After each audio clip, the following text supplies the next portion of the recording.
Licenciado en Ciencias Sociales y Política por la Universidad de Guayaquil, abogado por la Universidad de Guayaquil, diplomado en Derecho Constitucional por la Universidad de Guayaquil, diplomado en Criminalística y Criminología por la Universidad de Guayaquil, diplomado en Derecho Procesal Penal por la Universidad de Guayaquil, estudios completos de Filosofía en el Seminario Mayor de Ibarra, profesor de la Facultad de Filosofía en la Cátedra de Filosofía General de la Universidad de Guayaquil hasta el 2001. Profesor del Colegio Aguirre Bat en la Cátedra de Problemas Filosóficos y Filosofía Optativa. Profesor del Colegio CEBI en la Cátedra de Literatura y Lenguaje. Profesor en el Colegio Experimental 28 de Mayo en la Cátedra de Arte Dramático. Profesor del Postulado Franciscano de la Cátedra de Historia de la Filosofía. Asimismo, nuestro invitado ha sido condecorado y ha tenido reconocimientos por los Héroes de Chicago otorgada por la Sociedad de Organizaciones Sociales, reconocimiento otorgado por la Asociación de Grupos de Enlaces Virtuales del Ecuador y condecoración Leonidas Proaño otorgada por el Ministerio de Educación. El invitado ha hecho exposiciones en varios seminarios, tanto nacionales y congresos internacionales, como en la tercera Jornada Internacional de Derecho Multidisciplinario en Quito, cuarta Jornada Internacional del Derecho Multidisciplinario en Guayaquil, miembro del equipo permanente de investigadores de juristas del Ecuador, ha escrito innumerables artículos en varios diarios y revistas sobre el derecho, la filosofía y la teología. Presidió la Comisión para Asuntos Judiciales de la Fundación de Derecho Fundere, trabajó durante 8 años para el sistema policial español en el área de garantías y derechos humanos. Asimismo, tiene varias obras sobre la filosofía y el derecho en procesos de publicación. Ha tenido reconocimientos como poeta, intelectual y filósofo. Actualmente está dedicado al libre ejercicio de su profesión como abogado. Le damos la cordial bienvenida al abogado Lenín.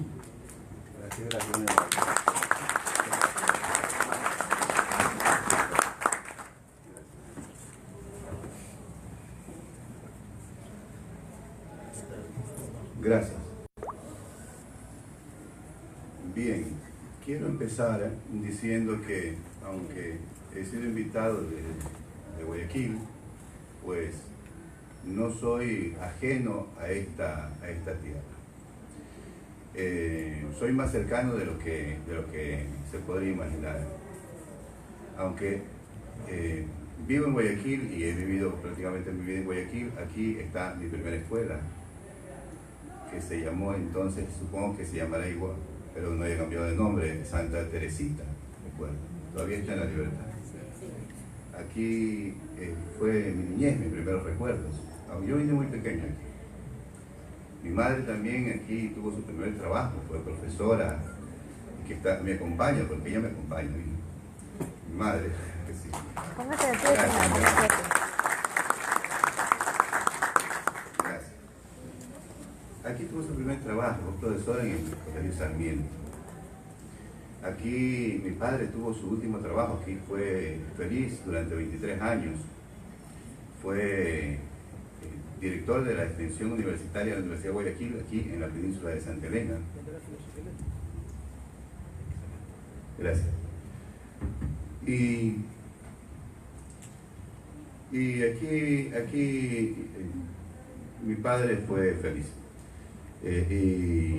Y tuvo su última etapa feliz, después de una vida dura. Y el último momento fue aquí. Aquí estuvo, pasó directamente a la clínica Kennedy, de la que ya no salió con vida. Entonces a mí me une de manera entrañable unos vínculos con este lugar, por lo que me siento dichoso de haber sido invitado a este arranque de un programa que entiendo que es el Colegio de Abogados de esta provincia de Santa Elena, y que tiene por fin mejorar el nivel académico de este gremio. En pocos años ponerlo a la cabeza de todos los gremios del Colegio de Abogados en lo que es la calidad académica de este gremio. ¿Por qué no? En 3, en 5 años de una buena labor de este Colegio de Abogados que empieza con el abogado Juan Reyes Pita, ¿por qué no? En 3, en 5 años que estemos comentando en Guayaquil los abogados de Santa Elena, haya. Eso sí que es calidad de abogado. ¿Por qué no? ¿Por qué no estar a la cabeza? Y entonces, embarcarse en este carro. Y lo primero que quiero es agradecer al presidente del Colegio de Abogados por esta invitación de la que me siento afortunado. Bien, entremos ya en lo que es este asunto. Cuando a mí se me dijo para estar en esta conferencia, se me sugirió el tema motivación y argumentación jurídica, y yo me pareció muy bien. Y entonces yo dije, ¿cuánto tiempo dispongo? Inicialmente en el programa inicial, como estaba planeado, se me dijo 1 hora. Y yo le dije a Juan, que me permitió llamarlo así porque lo considero un amigo, le dije, Juan, podría ser un poco más, ¿cuánto más? Yo dije, no le voy a decir 3 horas, ¿no? 2 horas, le digo, porque más de 2 horas una conferencia ya es mucho. 1 hora y media, me dijo. Bueno, yo voy a tener más de 1 hora y media al fin de este programa, y entonces eso me va a permitir un mejor desarrollo. ¿Por qué? Porque el desarrollo que vamos a hacer va a tener 2 fases como estaba planificada desde un inicio, y que incluso yo lo anuncié en una propaganda que se hizo por audio, que tal vez haya circulado por aquí por las radios, ¿no? Y yo dije, vamos a tener una primera hora donde vamos a dar los principios más fundamentales, más generales, es decir, la parte más doctrinal, filosófica, y luego la parte que los abogados siempre lo requieren más y tienen más interés de pronto, ¿no? Que son las cuestiones ya prácticas, ¿no? Estas respuestas cortas para el quehacer profesional del día, ¿no? Del día a día. Bien, cuando a mí se me pregunta algo, yo estilo a menudo preguntar, ¿quieres la respuesta corta o quieres la respuesta larga? Para mi pesar, siempre me dicen la respuesta corta. Vaya, que a mí me digan, ¿quieres la respuesta corta o la respuesta larga? Y yo escoja la corta. Eso es así. Me dicen, quiero la respuesta corta. Y después de darle la respuesta corta, podemos estar tomando incluso un café, estar ahí muy distendidos, conversando de cualquier cosa. Yo suelo hacer el siguiente experimento y digo, bueno, ¿y no quieres ahora la respuesta larga? Y me responden, no, ya sé lo que quería saber. Ya sé lo que quería saber. Bien, lo primero que hay que decir aquí es que se requieren las respuestas largas, necesariamente. ¿Por qué? Yo he acuñado este término y yo reclamo la autoría. Yo me he descuidado de patentarlo, ¿no? Estoy hablando medio en broma, medio en serio. El de tramitador judicial. Para evitar que el abogado se termine siendo un tramitador judicial, es decir, esto, no de respuestas cortas, es el que sabe hacer el juicio, eso es. El que sabe hacer el trámite, que se conoce el trámite y cree que con eso sabe bastante. Me dice, yo ese juicio yo me lo conozco. Yo tuve un juicio así, yo tuve ese juicio. Ya se lo sabe el trámite. Y entonces es un abogado de respuestas cortas, y entonces al final este abogado no es un jurista, lo que es un tramitador judicial, como yo le llamo. Y para convertirlo a jurista necesariamente se requieren de las respuestas largas. Y entonces, yo digo lo siguiente, las respuestas cortas no se pueden no darlas, porque el abogado necesita estar en el ejercicio y necesita de estas respuestas cortas. Pero si no damos la espalda, no nos interesa, nos parece impráctico la respuesta larga, entonces no va nunca a desarrollarse ahí, ahí no va a haber nunca un jurista. Y el abogado tiene que ser jurista, y no un tramitador judicial con título de abogado. Tiene que ser un jurista. Esto lo dijo el filósofo que yo sigo mucho, Gustavo Bueno, alguna vez dijo en una entrevista, dijo esto, dice, no, el abogado es que el abogado, la filosofía del derecho que le interesa. Si el abogado está en el juicio, que tal con cual. Y fue una puñalada que me dio a mí. Fue una puñalada y no lo olvido cuando escuché esto de aquí. A mí me lastimó, porque dijo, vaya, no les interesa la filosofía del derecho. Y es verdad, a mí me dicen, dame la respuesta corta. Y después de la respuesta corta, no, ya no me des la respuesta larga, ya sé lo que me interesaba saber. Bien, entonces empecemos con esto de las respuestas largas. Empecemos por las cosas más fundamentales y filosóficas, ¿no es cierto? Para luego, en una segunda fase, de pronto hacemos un receso, vamos a hacer un receso, ya empezar con las cosas un poco más contingentes, un poco más del ejercicio profesional de cada día, ¿no? Más prácticas. Bien, lo primero que vamos a decir, porque estamos en el tema de la motivación y la argumentación, es diferenciar estas dos ideas, estos dos principios, estos dos conceptos. La motivación y la argumentación. Vamos a empezar por la argumentación. Y entonces vamos a diferenciar un significado de motivación, que sería un significado coloquial, general, de pronto se puede decir vulgar incluso, es decir, que en el uso que le da normalmente el hombre llano de la calle, el de la motivación. Y luego vamos a ver cómo va la motivación en el derecho. ¿De qué va la motivación en el derecho? ¿Qué es motivación? ¿Qué es motivación? Alguien va a decir, la respuesta es corta, entonces vamos a decir motivación, las razones de la decisión del juez, ¿no? Vamos a decir. Pero vamos a ver qué es motivación. Si yo voy caminando por la acera y me encuentro con que tengo que pasar o bien por la derecha o bien por la izquierda, tercero excluido, o bien por la derecha o bien por la izquierda, dos alternativas, no hay tercero. Y entonces yo decido pasar por la izquierda. Y se me pregunta, ¿y por qué pasaste por la izquierda? ¿Por qué no pasaste por la derecha? ¿Cuál fue tu motivación? Entonces yo respondo, por la derecha tenía que pasar por debajo de una escalera. Y fíjate tú que yo soy supersticioso. Y entonces yo por ahí no iba a pasar. Porque pasar por debajo de la escalera trae mala suerte, así dicen la superstición. Así que por eso he pasado por la derecha. Esa es una motivación, naturalmente, claro. Es la motivación que yo he tenido para pasar, el motivo por el cual yo, en lugar de pasar por la derecha, he pasado por la izquierda. Bien, ¿qué es lo que se trata en el derecho? Naturalmente un juez va a tener una decisión y va a tener unas motivaciones de esa decisión. Y entonces lo que hacemos en el derecho es regular las motivaciones que va a tener el juez para su decisión. Por ejemplo, en este caso no podría ser, es una razón completamente supersticiosa y por tanto quedaría excluida. Por tanto, la motivación en el derecho va haciendo unas reglas que le van poniendo al juez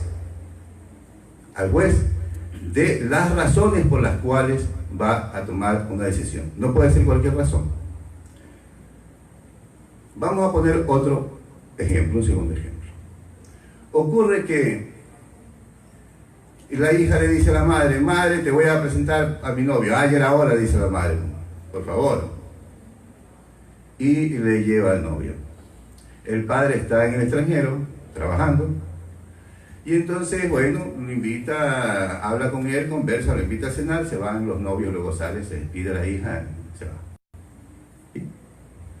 La hija regresa y le dice a la madre, ¿qué te pareció fulanito? ¿Te gustó? ¿Te agradó?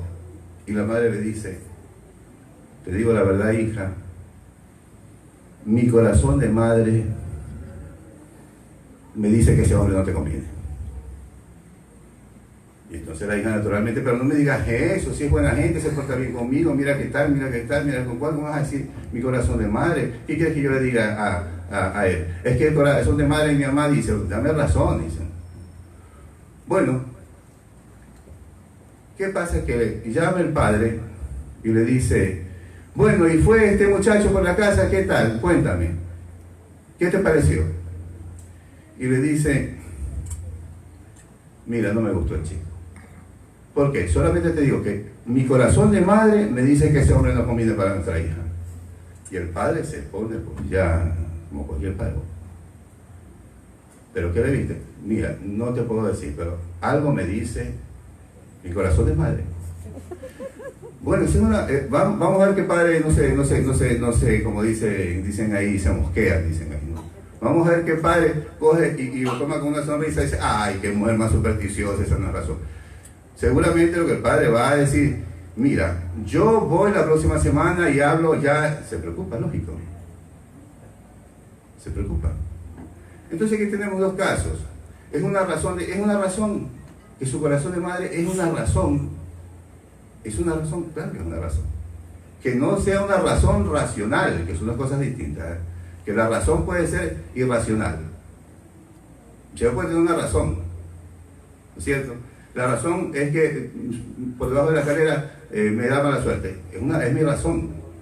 O pasé por aquí el otro día y me caí y no paso ahora por acá. Esa es mi razón. Pero no, esa razón no la puedo transferir a otro. Eso es. O sea, está la hija y a la hija le dice, mi corazón de madre, y no se lo puede transferir. Y no se lo puede imponer. Y al novio no se lo puede imponer. El novio va a decir, pero ¿qué es esto? Por Dios, corazón de madre. ¿Pero qué corazón de madre de qué? Que me diga por qué. Menos al novio. Mucho menos al novio. Pero para el padre vale. Para el padre vale. Ahora bien, es una razón despreciable. Esto de que mi corazón de madre me lo dice es una razón despreciable, es una razón ridícula, es una razón impresentable. Yo creo que en eso convendremos de que no. Bien, queremos hablar rigurosamente, vamos a hablar rigurosamente. Vamos a hablar rigurosamente. El psicólogo Daniel Goleman, que revolucionó la teoría de la inteligencia, se refirió a la intuición. Y Goleman afirma que la mayoría de veces que la intuición se equivoca menos que la razón. Eso lo ha dicho Goleman. ¿Ah? Goleman lo ha dicho. Goleman, así con G. Es de la inteligencia emocional, ¿eh? Que por ahí lo deben de conocer mucho, porque fue un bestseller eso. Que la intuición se equivoca menos que la razón. Y todos hemos tenido experiencias en la vida. ¿Cuántas veces no hemos dicho? Algo me decía, yo sabía, totalmente racional, una razón totalmente racional.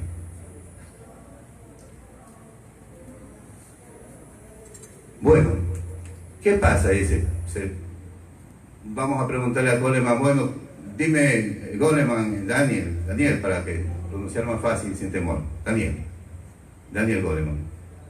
Y entonces, ¿qué? Debemos de guiarnos por el instinto, como los animalitos que se guían por el instinto y se equivocan poco, ¿ah?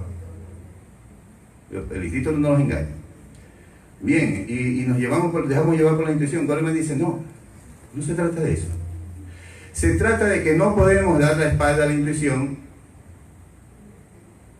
sino que como seres racionales debemos de considerar las intuiciones, pero lo que hace Goleman ahí es una mezcla de intuición con razón. La razón. Entonces la intuición la somete a cuestiones de orden racionales. Es decir, como que el padre dijese,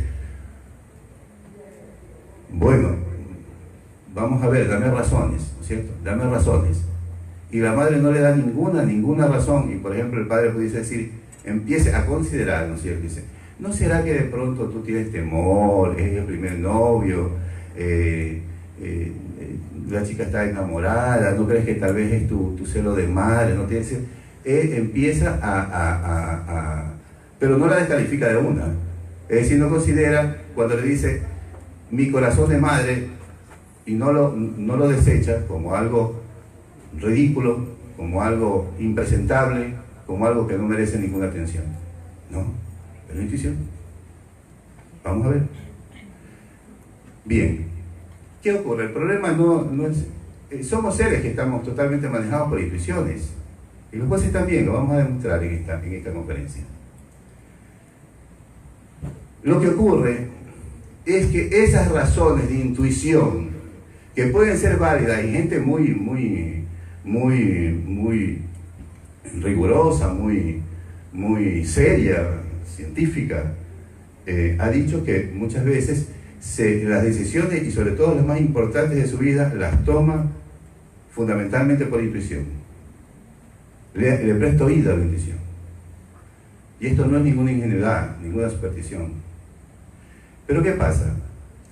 Que las razones de intuición, como en este caso, este segundo ejemplo, no es transferible. No podemos imponerla.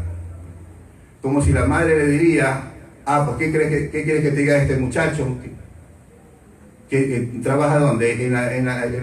Ayudando al hermano en una despensa, mira qué edad tiene. Tal cual. Y si damos alguna razón poderosa, y pregúntale a tu hermano cuando pasó tu hermana, se la quedó mirando, ¿ah? ¿Sí es fulanito? Sí, me quedó mirando. Bueno, si se dan razones racionales, las podemos imponer. Las podemos imponer. Pero si damos razones de intuición, no las debemos imponer. No debemos transferirlas. Se las puede transferir solo si el otro la adopta. Como un padre podría decir, mira, si tu corazón de madre te dice, para mí eso es suficiente. Y eso sería válido. El problema es que esas razones de intuición no pueden ser transferibles. No las podemos transferir, no las podemos imponer. Entonces, ¿qué es lo que podemos transferir? ¿Qué es lo que podemos desarrollar para luego transferirlo? Y no solamente transferirlo, sino transferirlo de manera obligatoria, imponerlos a todos. Y que todos tengan que aceptarlo, incluso el afectado de esa decisión. Pues hay algo que todos lo tenemos igualito. Todos tenemos razón. Me refiero a la racionalidad. El hombre es un ser racional, decían los griegos. El animal racional. Y entonces, nosotros tenemos razón, todos tenemos razón. Y el mismo tipo de razón. Y ahora, en tiempos de posmodernismo y de libres pensadores, vamos a ver eso de libres pensadores, ¿no? Vamos a pensar que eso, iba a decir es una majadería, pero vamos a ser más educados, que eso es impresentable, por favor. ¿Cómo se puede decir libre pensamiento? Si no soy la decencia me impide ciertos contenidos de pensamiento. Evidentemente, claro. La decencia me impide ciertos contenidos de pensamiento.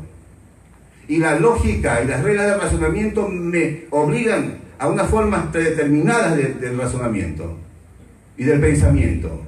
Que no puedo pensar como me da la gana. Que pensar como me da la gana, que pensar libremente es alucinar, no es estar pensando. Y entonces, ¿qué es lo que tenemos? Todos tenemos razón. Y el mismo tipo de razón. Y nuestra razón está sometida siempre, de todas nuestras razones, de cada uno y de cada individuo, están sometidas a las mismas reglas de la misma lógica. Y por tanto, si podemos desarrollar una motivación en estos términos, podemos transferirla a cualquiera. Nadie puede descalificarla. Y al mismo afectado se la podemos imponer.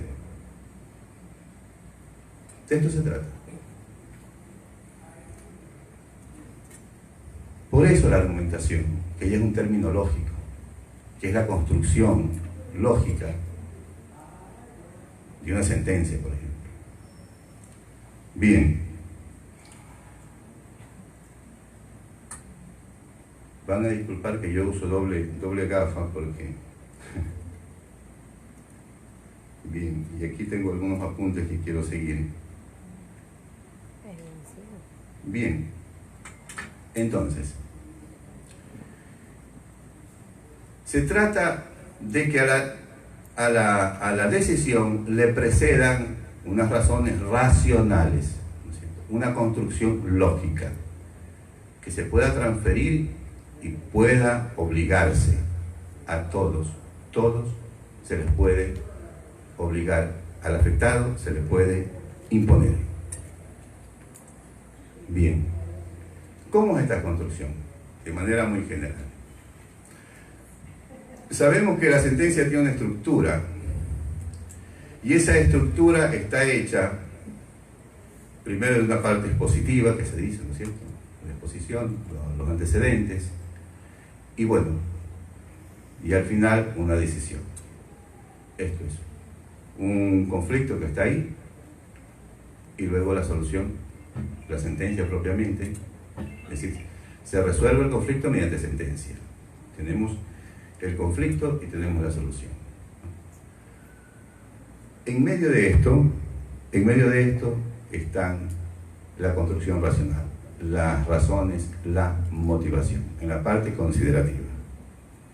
Entonces, tenemos una parte expositiva, de mera exposición, meramente descriptiva, y tenemos una solución final, una solución a ese conflicto. Y a la solución le precede la motivación, que como hemos dicho, necesariamente tiene que estar sometida a las reglas de la argumentación. Bien.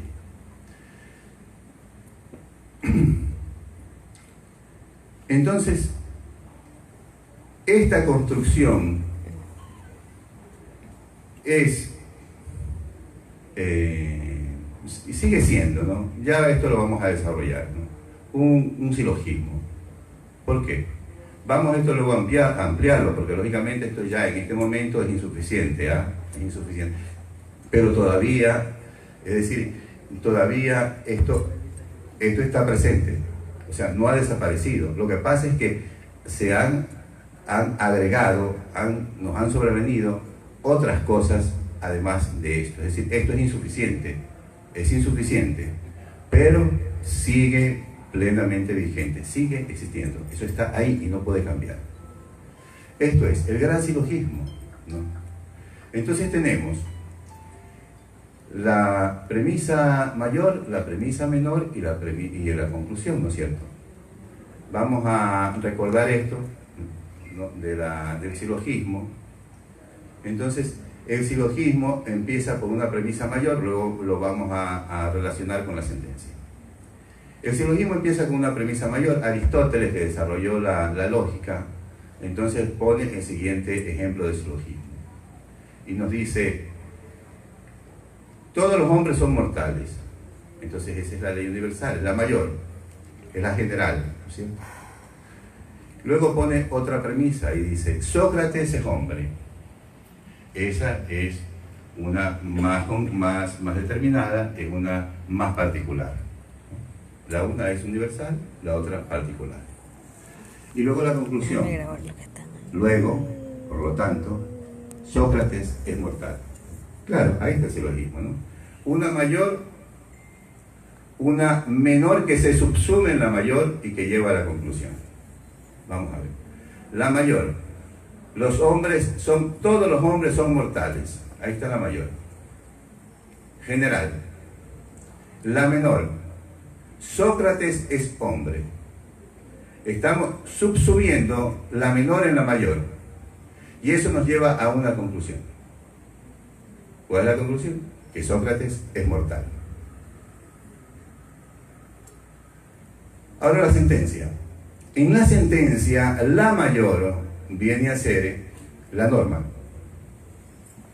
La norma. De la norma decimos generalmente obligatoria. Es la mayor. Es general, es abstracta. Entonces la norma es la mayor. La menor vienen a ser los hechos, que son particulares, más concretos, y que se subsumen en la norma y que llevan a la conclusión. Es decir, la sentencia es un gran silogismo. Bien. La norma, la mayor, las reglas de la subsunción, ¿no? Los hechos se subsumen en la norma y llevan a la conclusión. Bien. Esto es. Ahora bien, cuando se desarrolla la sentencia, no se desarrolla en la forma del ejemplo aristotélico que hemos puesto. Sócrates, todos los hombres son mortales, Sócrates es hombre, Sócrates es mortal. No se desarrolla en ese orden, porque cuando se están presentando los antecedentes, ¿cierto? Primero se presentan los hechos. Luego en la motivación ya se lo subsume en la norma y va llevando a la conclusión, que es la parte resolutiva de la sentencia. Las tres partes que hemos dicho, ¿no? Expositiva, considerativa y resolutiva. Y es esto. Es esto. Entonces hay un procedimiento enteramente silogístico, racional, lógico, de subsunción de una premisa menor en una mayor, de unos hechos a una norma. Bien. Entonces,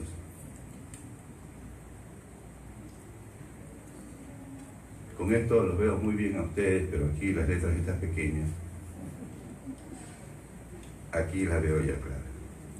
Bien. Tiene 3 tarjetas. Bien. Entonces el juez va a hacer una construcción racional, lógica. Pero ¿qué ocurre?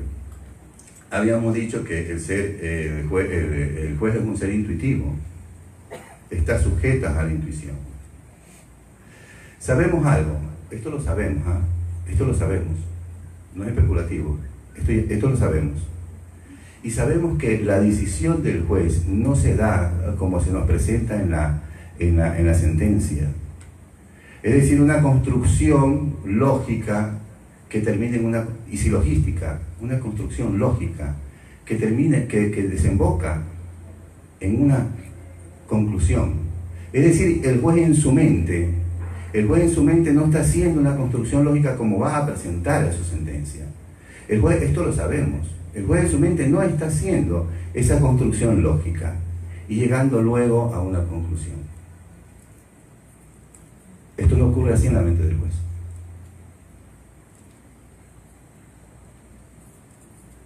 Primero es la decisión. El juez toma primero su decisión. En algún momento,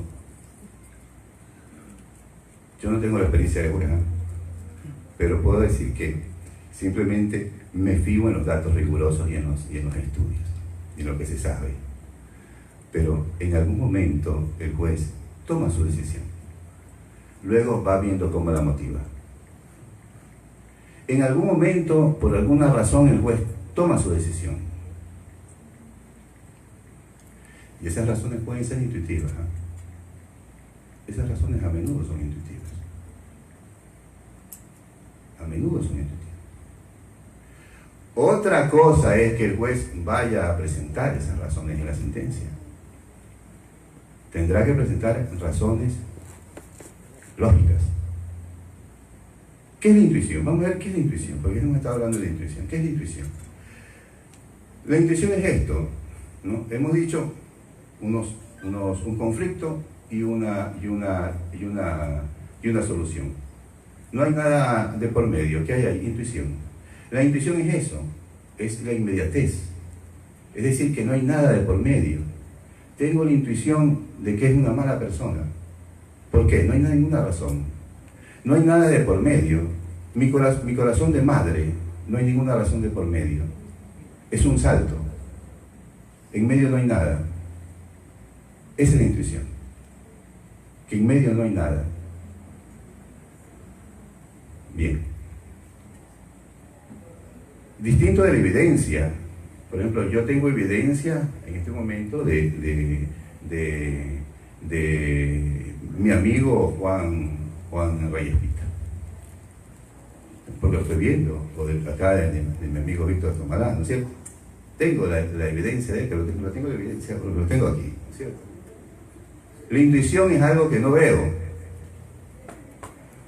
y que llego a esa certidumbre, esa verdad interior subjetiva, esa convicción íntima, sin que exista un desarrollo para llegar a ella. Eso es la intuición. Y entonces, bien, yo voy a poner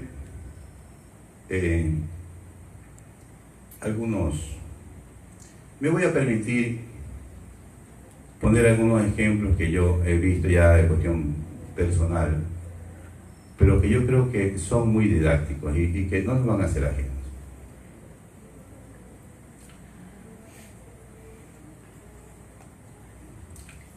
Yo recuerdo, alguna vez, entraron dos mujeres donde el perito, yo estaba ahí de casualidad, perito médico, y entonces entraron dos mujeres que decían que habían sido violadas, ¿no? Si yo me retiré en el momento. Pero la actitud de esas mujeres no eran de dos violados para nada. Naturalmente un tema delicadísimo, ¿no? Yo salí y dije, ¿qué traes, no? Y yo le pregunté al médico perito, pero yo pensé que el médico perito me iba a decir a mí, no creas, a veces parece, pero tal cuestión, ¿no? Y el médico perito me dijo, no, estas mujeres no. Ya se hizo una convicción ahí, sin antes de hacer el estudio. No había hecho nada. Ya se le formó en su mente. Así es. Esto es así. Esto no va a cambiar. Es la sana crítica. La sana crítica que no era sino la subjetividad del juez. Y había un presidente de tribunal que terminaba cuando ya daba la sentencia, entonces decía, y al final decía la sana crítica. Y encima decía que no es sino la experiencia del juzgador. Vaya pues, la experiencia, un poco más, y el ojo clínico del juzgador, ¿no? Claro, primero daba razones, puede dar argumentos, pero esto se decía antes, ¿eh? Ahora no suena un poco, pero esto antes era muy común, la sana crítica. Todavía se dice la sana crítica, dice que sigue vigente en el poder, la sana crítica. La sana crítica, la subjetividad del juez, eso es, ¿vale? Subjetividad del juez. No hay razones, eso es experiencia, ¿no? Eso es experiencia, ¿no? Casi que decimos su ojo clínico, ¿no? Esto existe y esto no va a cambiar, por más que metamos argumentación y pongamos motivación y pongamos la regla de la motivación, porque en la mente del juez se puede hacer su idea en cualquier momento, luego verá cómo motiva, y esto sabemos que es así.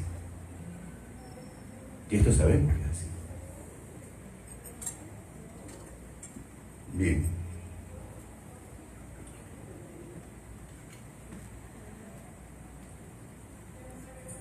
Hubo un caso, este caso fue público, tal vez algunos lo recuerden aquí.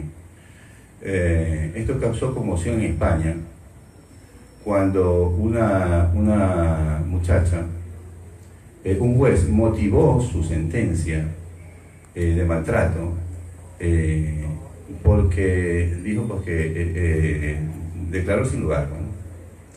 Y la razón del maltrato de negar era porque decía que la actitud de ella, de la denunciante, revelaba que no tenía un perfil, ¿no? Es propiamente una mujer maltratada, es decir, una mujer que había que molestarla porque masticaba chicle, que estaba muy expresiva, es decir, que no era una mujer retraída, que se vestía así muy tal, y que cuando hablaba muy así, etcétera, por decirlo de alguna manera, ¿no? Y él motiva su sentencia en esos términos.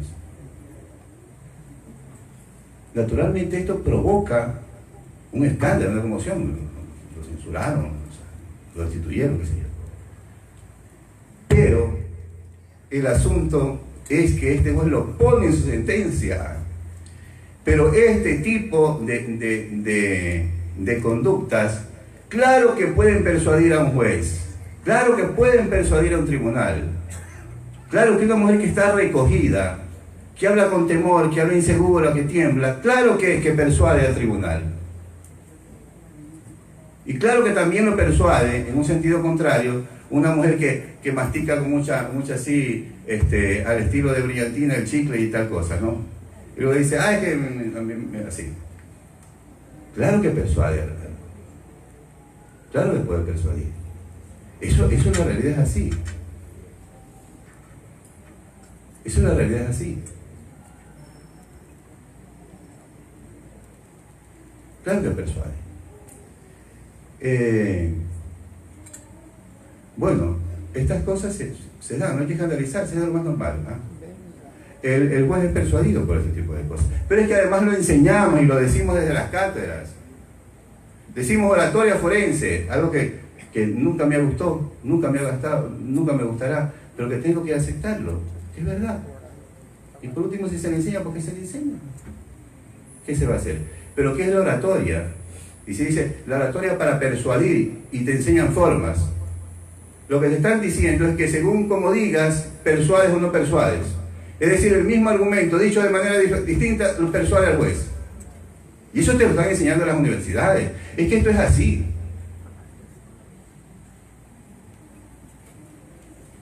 Es que esto es así. Y entonces,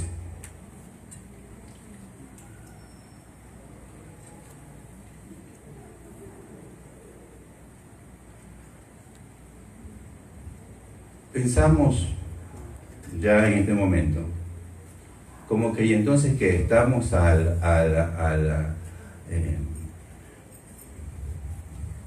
en manos de la subjetividad, no hay manera de escapar de la subjetividad, no hay manera de imponer una objetividad para que sea más justa la cosa, para que resulte más justo, que no existan estas razones subjetivas. No hay una manera de que sea objetivo. El problema, compañeros, de la objetividad es que ahora ya no hay filósofo casi que crea en la objetividad.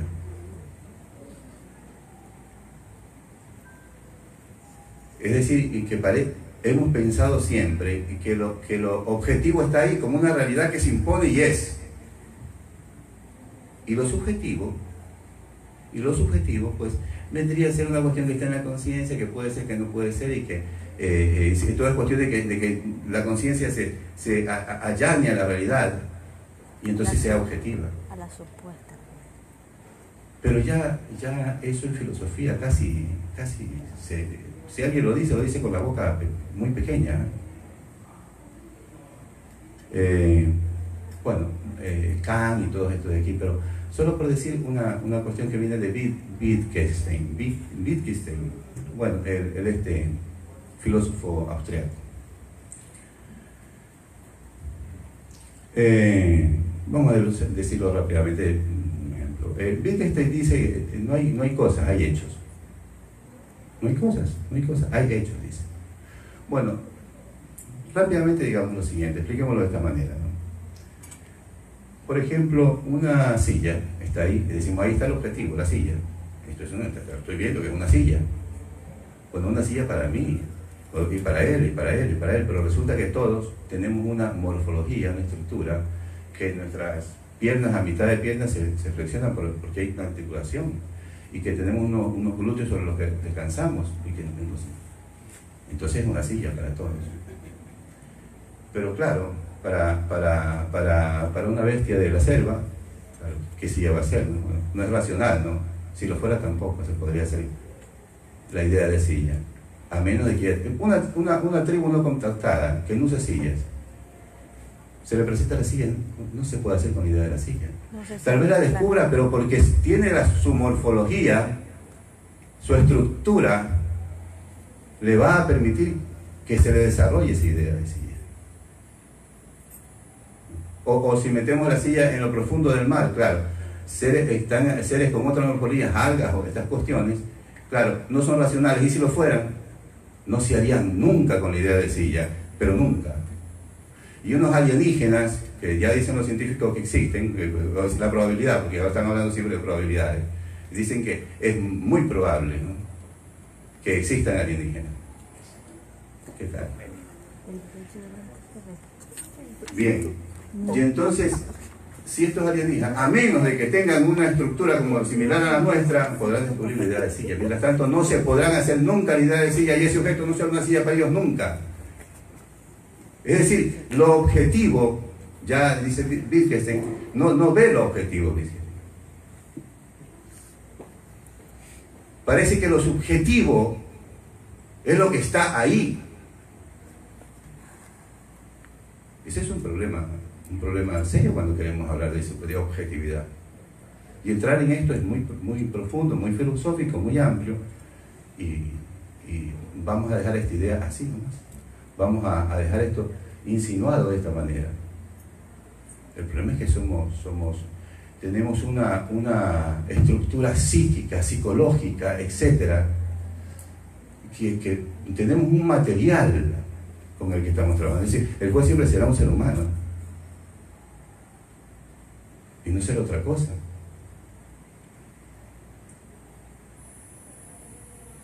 Y entonces yo siempre digo, para tener el juicio justo, para que exista el juicio justo, debemos esperar que nos juzgue nuestro Señor Jesucristo. Claro, es decir, mientras hayan jueces, y se supone que, bueno, que las religiones siempre se remiten, ¿no?, al juicio de Dios como el juicio justo, es decir, el juicio del hombre no puede ser justo, eso es, y no está tan lejos de la verdad. ¿Qué pasa? Que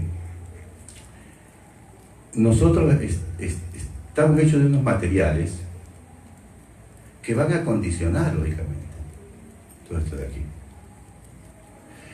Y es que si por último lográsemos ese ser frío, sin intuiciones, sin que no puede ser recibir ningún tipo de sugestión de ninguna naturaleza, la máquina que tendríamos ahí, nadie se atrevería de ponerla de juez. Nadie la quisiera de juez. Ese es el problema. Y entonces, ¿qué es lo que ocurre? Lo que ocurre es que al final tenemos en la motivación, simplemente lo que tenemos en la motivación es decirle al juez, dame razones racionales y lógicas de tu decisión, y el juez la tendrá que dar. No es una garantía de verdad tampoco. No es una garantía de verdad. Claro que la motivación está condicionada por el orden jurídico, lógicamente, por el orden normativo, lógicamente. Pero el contractualista Raúl puso el siguiente ejemplo y decía, si hay una flauta, ese es un ejemplo que lo puso distinto de como yo lo voy a relatar, voy a hacer mi versión, ¿no? Pero es lo mismo, en esencia exactamente lo mismo. Bueno, entonces hay una flauta que está en el campo, van 3 niños, pongámosles por nombre María, Pedro y Pablo. Y entonces hay la flauta y María ve la flauta. Pero no manifiesta externamente una voluntad hacia la flauta, simplemente la ve. Pedro, en cambio, manifiesta externamente, va a por ella y resulta que tropieza en el camino y se le adelanta a Pedro y agarra la flauta. Bueno, terminan en un juez y entonces María dice, la flauta me corresponde a mí porque yo la vi primero. Yo la vi, al verla, hago el descubrimiento de la flauta, la res nullius, la cosa abandonada, yo la descubro y sería yo, a mí me corresponde la flauta. Esto es muy plausible, muy racional, muy justo, sin duda ninguna. Pero luego podría decir Pedro, bueno, pero ella no manifestó externamente esa voluntad, la manifesté yo. Bueno, podría ser también plausible. La posición fáctica. Bueno, pero es que hay razones todavía más interesantes que nos haga dudar de que exista una justicia, una única justicia, o la solución justa, única, hallar la solución justa. La solución justa está por ahí, hay que descubrirla. Vamos a ver si es así. Porque supongamos que se la van a dar a María, porque María la descubrió.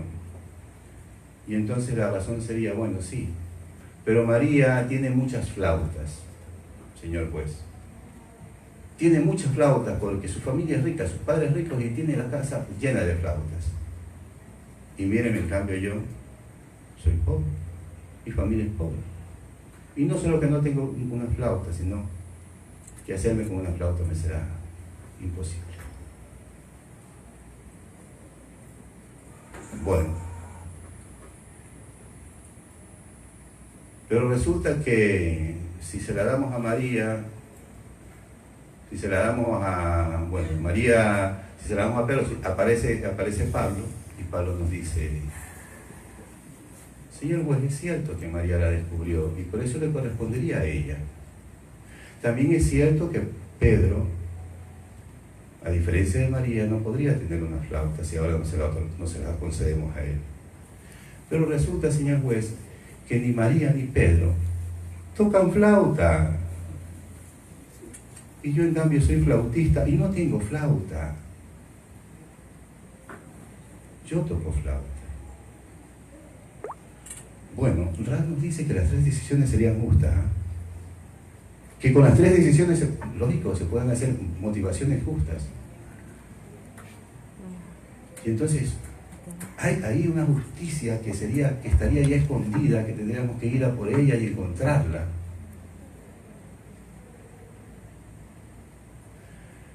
Yo recuerdo que dijo alguien, lo dijo en un congreso internacional, ¿no? Dice que cuando por la Constitución de Montecristi hacía la crítica y decía: la justicia, el problema del estado de justicia que se dice es que va a traernos un conflicto, decía él, decía este congresista. ¿Por qué? Ponía el siguiente ejemplo que, bueno, didáctico puede ser, ¿no? Decía, porque, bueno, en definitiva terminaba diciendo: porque entonces la justicia para mí será una cosa, y la justicia para otro será algo distinto, y para otra persona será otra cosa distinta de la mía y la de aquel. Y entonces, bueno, ¿qué es la justicia entonces? Cuando la Constitución nos dice, ya he puesto yo este ejemplo, que no estoy de acuerdo yo, pero entonces preguntémonos, entonces, ¿qué es la justicia? Porque dice, el Ecuador es un estado constitucional de justicia. Pero, ¿qué es la justicia?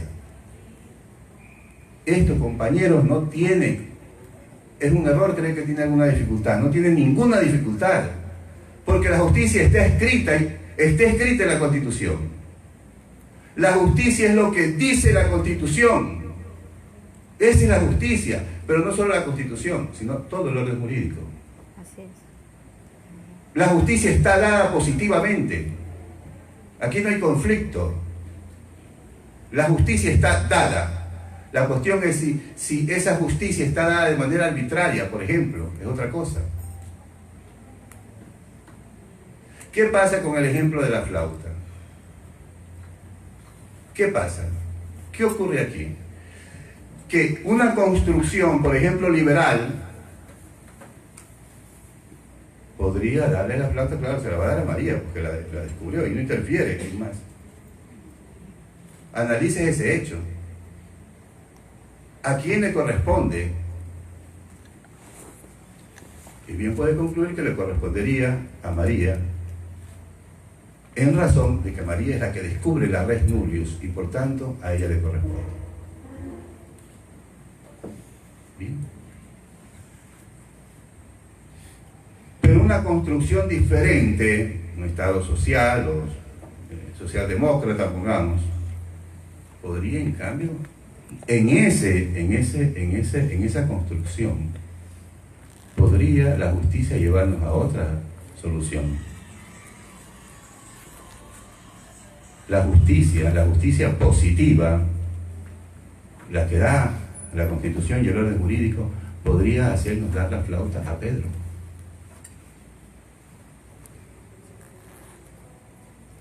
Y entonces no hay una justicia que está ahí escondida y que hay que descubrirla mediante un desarrollo racional, una justicia única y ontológica. con existencia óntica que está ahí, que tenemos que descubrir mediante las reglas de la motivación, las reglas del razonamiento y de la lógica, dice. Es más,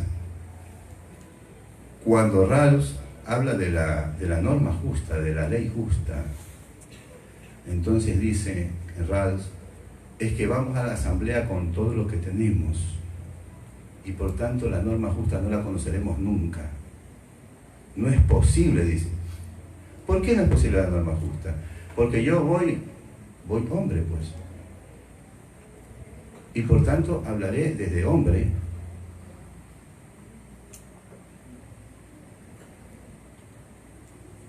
Y con todo lo que tenga, claro, con lo que haya leído, con lo que no haya leído, con lo que crea, con lo que no crea, que voy católico, que voy católico y encima apostólico, y encima romano, fíjate tú.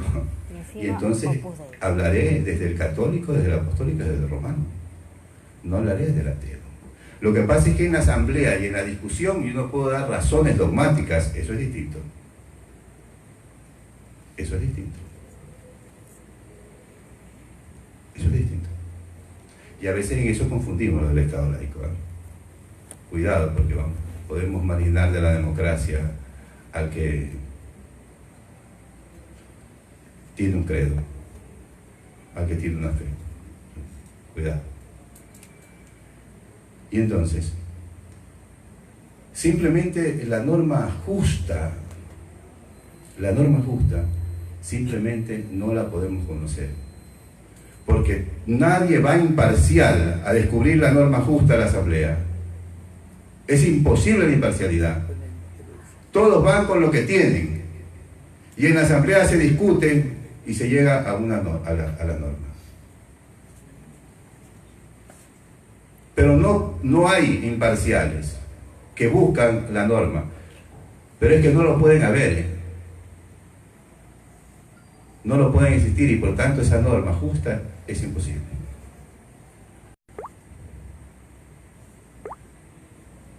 Bien. Y entonces,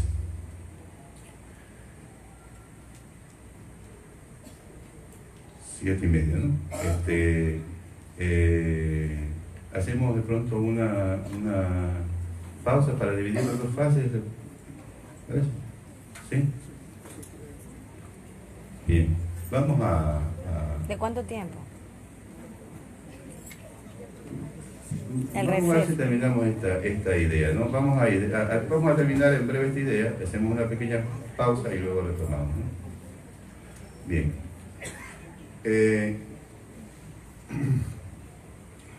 Decíamos... Voy a poner un par de ejemplos más y vamos a terminar esta primera fase de esta parte ya muy general, filosófica y que es la parte que nos hace